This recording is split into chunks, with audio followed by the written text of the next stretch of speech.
Welcome to One Day, one moment of one day in the life of members of our ALS Texas community.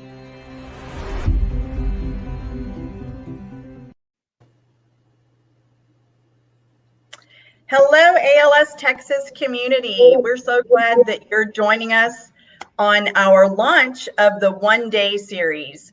We want to celebrate the good stuff that happens, the millions of moments that happen in a day.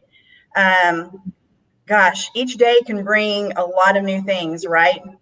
Just think of where we were last week at this time in Texas. We were about 50 or 60 degrees different. So things change. There's good stuff happening every day. We are launching the One Day series to celebrate the good stuff, the good moments in each day. And we're super excited to have Bruce Gilliam with us to help launch the One Day series. And we will hear from him about his experiences with Team LBK in Lubbock. Bruce, tell us a little bit about your Team LBK and just your one-day experience. Great group of guys. I coach them in over 50 tournament team. We travel, go have fun. It's just, some guys I met when I turned 50 and some of the guys I've known since I was younger playing ball with some of them. And now we, collected together and made a traveling team out of Lubbock. And of course, we do have one out of Plains, Texas, La Mesa. But most of us are out of Lubbock, and we get together and travel to go play ball and have fun, compete. How long have y'all, some of y'all been together as a team? Well, actually, this will be our second year. But like I said, I think about two or three of them. I've known them for 20 years and played ball with some of them or played against some of them. And then I met some new ones when I turned 50, started meeting some of the new guys. And how long have you been coaching?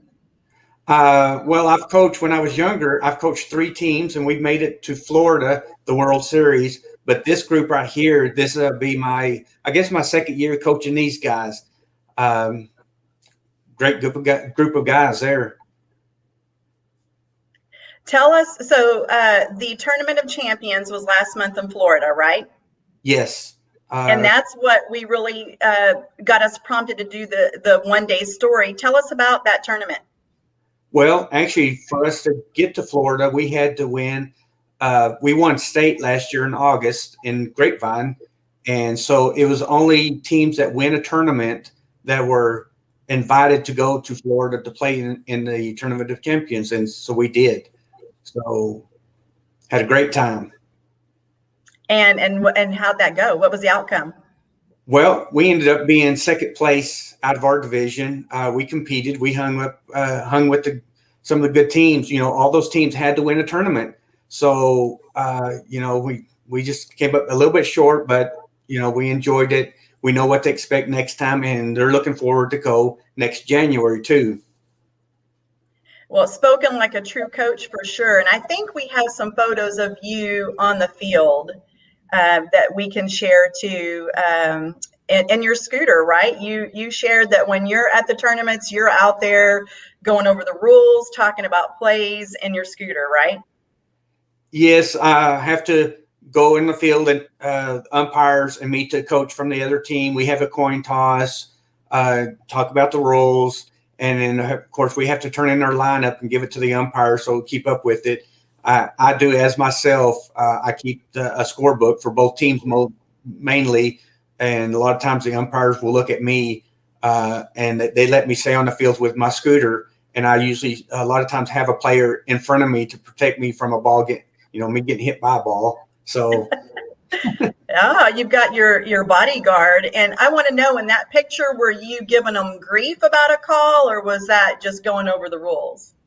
Some of it was going over the rules, but it was making fun, telling the other coach that, hey, the umpire said that we get to do something that we really don't get to do. But I was trying to see if he would go my way, but it didn't go. About it. I love it. So what's next for Team LBK? Well, actually, we do have a schedule this year, and next weekend is actually our first tournament. We're going to Temple, Texas. So it's nonstop for y'all, right? Yes, we try to do one tournament a month. These guys want to stay active on playing that. Some guys want to do more than that, but of course, we're not sponsored, so we're paying out of our own pockets. So these guys, can only do so much, and they still got family to deal with. So, they one weekend out of a month is good for these guys to get away. And sometimes we do have family that travel with our wives. Sometimes the grandkids come out and watch us, and it's pretty fun. I love it. And tell us a little bit about, I know you have shared that when you weren't able to play anymore, they asked you to coach. What's your message to those living with ALS and how you're not letting this stop you? You adapt and you're still doing what you love.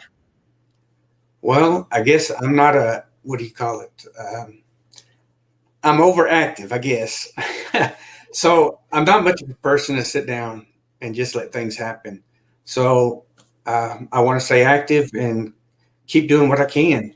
So that's what I'm doing. These guys are letting me. That is awesome. And I've seen a couple of the guys give you some shout outs on here while we've been talking. And I know that you have a lot of support and the team is awesome to be together. Ruben, keep fighting the fight, brother. I know you've got a team behind you and working with you. Yeah. And Ruben, I used to work with him. He's out of Corpus Christi, a good friend of mine. So, we stay in touch still. And then Lydia, thank you, Lydia. I play ball. Wait a minute, White Lightning. I want to know more about that. Oh, man. Well, when I was younger, I used to play indoor soccer and coach outdoor soccer. And when I played softball, I was able to outrun the kids because I was faster than some of the kids. And I still played competitive co-ed when I was 50 years old and everybody else was way younger than me. And so one of the umpires, Grant, was one of the ones that started calling me White Lightning because I can outrun a lot of people. Nice. See, I knew there was a story behind that we didn't want to miss. Well, I know we've got some comments still coming in. We are excited to have this one-day series that's going to be ongoing. We want to hear more of the good stuff. There's so much good stuff happening. We want to hear your one-day story. You've seen on the screen ways that you can submit your story and your family. We know they're happening. We want to share them. Who wants to hear more like stories like Bruce? This is the stuff that inspires us. It motivates us. And it shares what one day can truly bring. Bruce, I'm so glad that you joined us and that you helped us launch this series. Is there anything else that you want to say before we wrap up? I'm still kicking. That's, motivation to keep going. And I've got it. I got people behind me. That's about it. Just go.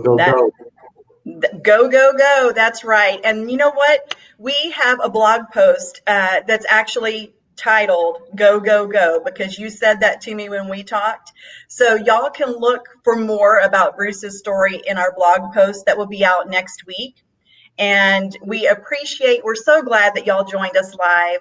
And we look forward to seeing you all next time on our one-day series. A lot can happen in one day. And one day we will create a world without ALS. Learn more at alstexas.org.